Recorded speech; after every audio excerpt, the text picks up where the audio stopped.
주주 입장에서 보면 속 터질 만한 이슈밖에 지금 나오고 있질 않아요. 저는 카카오 그룹 관련한 종목을 가지고 계신 주주분들에게는 일단 지금은 추가 매수를 할 때는 아니다.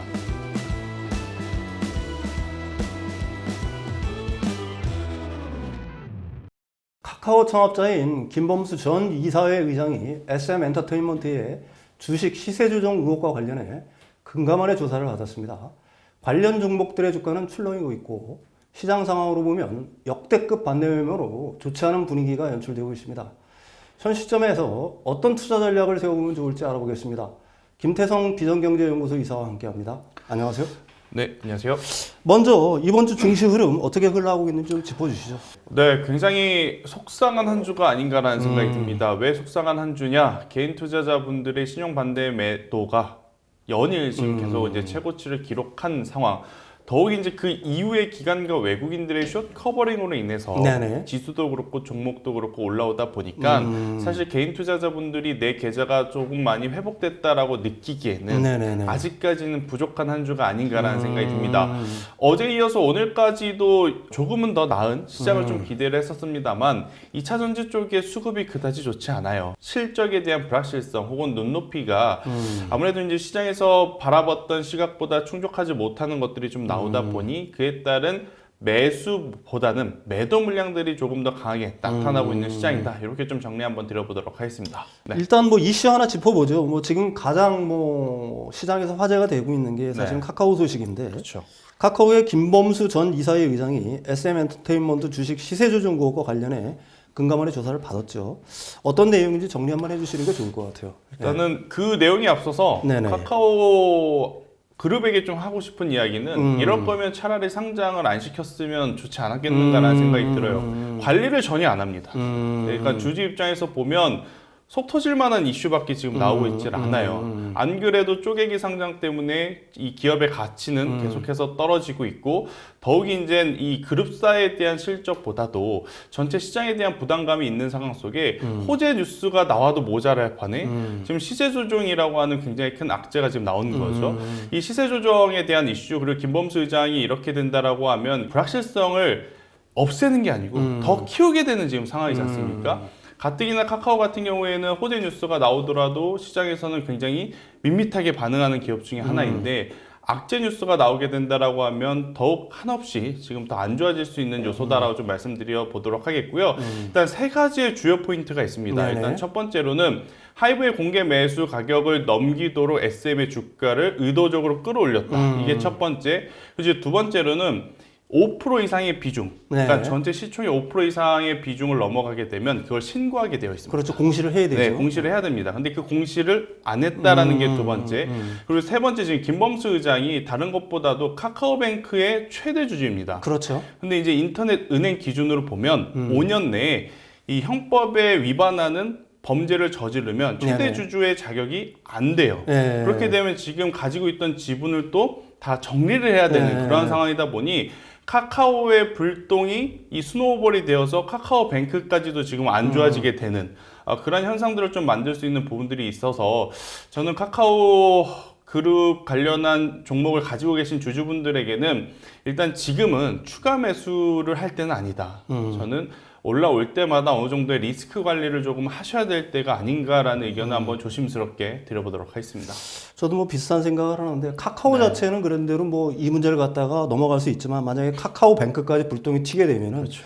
카카오뱅크는 어떻게 보면은 제일 그래도 알짜 기업인데 그렇죠. 카카오그룹으로서는 카카오그룹 전체가 어느 정도 뭐 타격은 불가피하겠죠. 네, 일단 카카오뱅크 입장에서는 사실 지금 고금리 상황에서 다른 여타 금융주들은 지금 굉장히 좋은 퍼포먼스를 네네네. 보이지 않습니까? 그런데 이제 카카오라는 단어가 붙었다라는 것 때문에 네. 사실 시장에서 소외받은 것도 없지 않아 있거든요. 근데 그런 상황에서 지금 최대 주주 이슈 진짜 안 좋은 거죠. 특히나 이제 카카오 같은 경우에는 굉장히 좋은 가격대, 그러니까 고점이 17만 원 부근이지 않습니까? 그래서 17만 원까지는 아니더라도 현실적으로 13만 원, 14만 원대 아마 개인 투자자분들이 많이 가지고 계실 거란 말이에요. 그런데 그 가격을 만들 만한 실적 베이스가 되는 지금 사업이 많이 없다라는 거예요. 일단은 광고 사업, 뭐 네네. 톡비즈라고 하든지 뭐 이런 것들이 있겠으나 이러한 것들이 사실 주가를 그만큼 끌어올린다? 저는 어렵다라고 보여져요. 그래서 일단 카카오뱅크라든지 카카오페이, 카카오게임즈는 본업에 대한 성장성을 두고 조금 더 지켜봐야 될 부분은 있겠지만 카카오만큼은 저는 지금은 많이 빠졌다라는 것 외에 네. 장점은 없다. 아, 근데 그렇군요. 이 빠진 것도 빠질만 하니까 지금 빠진 거예요. 그래서 많이 빠졌다라는 표현이 맞는 건지 그냥 이 적정 가격으로 지금 내려온 건지는 고민을 해봐야겠으나 카카오에 대해서 좋은 의견을 드리기에는 다소 어려운 부분들이 많다라는 의견 드리겠습니다. 근데 일단은 뭐 이걸 갖다 저점이라고 생각하는지 개인과 외국인에서 저점 매수세가 약간 들어오는 모습을 보이고 있어요. 뭐 네. 개인은 일단 뭐 매도로 전환하긴 했는데요. 카카오가 바닥이라는 신호로 보는 시각이 분명히 있는데 네. 현 시점에서 매수 아까 전에 좀 말씀을 해주시면 네. 어떻게 보십니까? 그러니까 이제 단기 시세 차익을 노리시는 분들에게 지금 위치는 사실 매력적입니다. 아, 네, 그렇군요. 그건 매력적일 수밖에 없어요. 네. 왜냐하면 카카오가 지금 내보이는 실적은 시총 기준으로 보면 굉장히 안 좋지만 그냥 YOY라든지 QOQ 대비해서는 그래도 굉장히 양호한 좀 실적을 냈기 때문에 단기적인 시세는 나올 수 있다. 아. 그로 인해서 단기 트레이딩은 가능하나 그 상승세가 랠리라는 표현을 달 만큼 네네. 강하게 나오기에는 어려운 부분들이 저는 많다는 생각이 들어서 다소 부정적으로 이야기 드리는 이유는 뭐냐면 네네. 여러분들이 괜히 추가 매수해서 네. 평단은 낮추는데 그 네. 평단까지 또 못 오면 네. 이건 두 가지 약재가 겹치는 거죠. 자금이 묶이는 거고 또 똑같은 손실률이 기록하더라도 추매 이후에 손실률이 동일하게 되면 그러니까 손실금은 더 불어나는 거지 않습니까? 그래서 저는 웬만하면 카카오는 신규 매수, 그러니까 없으신 분들에게는 단기적인 기회일 수 있으나 기존에 가지고 계신 분들에게는 절대 기회는 아니다라는 의견 한번 들어보도록 하겠습니다. 아, 그렇게 보시는군요. 네. 마지막으로 뭐 지금 장이 뭐 굉장히 어려운 상황이지만 이번 주와 다음 주 관심을 그래도 가져보면 좋을 만한 종목이 있다면 네. 꼽아주시죠. 일단 여전히 지금 시장의 네. 힌트는 반도체가 쥐고 있지 않나 생각이 네, 듭니다. 아, 그렇군요. 코스피도 그렇고 코스닥도 그렇고 지수가 엄청나게 크게 무너졌죠. 네, 박살이 났는데 사실 삼성전자, SK하이닉스의 주가를 보면 밀린 거 없습니다. 그러면 뭐 때문에 밀렸느냐? 결국 2차 전지의 조정의 폭이 깊다 보니 지수가 영향을 많이 받았다. 이렇게 좀 해석이 될 수 있을 것 같고요. 집 떠났던 외국인의 수급이 만약 들어오게 된다라고 하면 지금 수급의 빈집 상태가 되어 있는 2차 전지에도 들어올 가능성이 높지만 그래도 이제 실적에 대한 기대감을 좀 갖추고 볼 수 있는 반도체 소부장 쪽이 저는 조금 더 유리하지 않을까라는 생각이 들어요.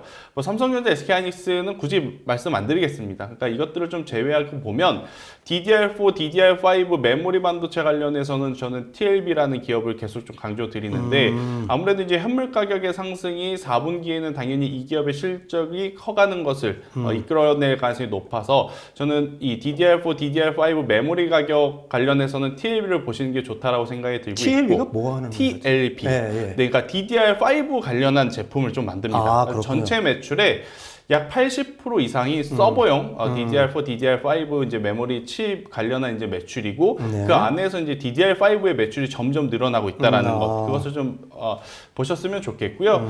후공정 기업으로는 하나마이크론이 일단은 대장일 것 같습니다. 굉장히 좋은 리포트들이 좀 많이 나오고 있고 결국에는 실적이 모든 것을 지금 말해주는 반도체 기업이기 때문에 후공정으로서는 하나마이크론 그리고 이제 전공정으로 이제 보면 굉장히 많은 기업들이 오고 가고 있는데 저는 기술력 기준으로 봤을 때는 HPSP라는 기업이 네. 단연 지금 선두에 있다. 그러니까 고압 수소 어닐링 장비를 좀 만들다 네. 보니까 이 고압 수소에 대한 기술 장벽이 좀 높아요. 그래서 이제 HPSP밖에 없는 상황으로서 가지고 있던 삼성전자, SK하이닉스가 가지고 있던 재고가 감소한다. 그럼 다시 만들어야 되지 않습니까? 네. 그러면 전공정부터 다시 관심도가 더 높아질 수 있다라는 의견 들어보도록 하겠습니다. 뭐 이 회사는 영업이익률도 엄청나다. 아유, 거의 뭐 그럼요. 독점이다. 네. 그러니까. 예, 예. 오늘 말씀드린 정보들 잘 참고하셔서 성공적인 투자하시길 바라겠습니다. 오늘 말씀 감사합니다.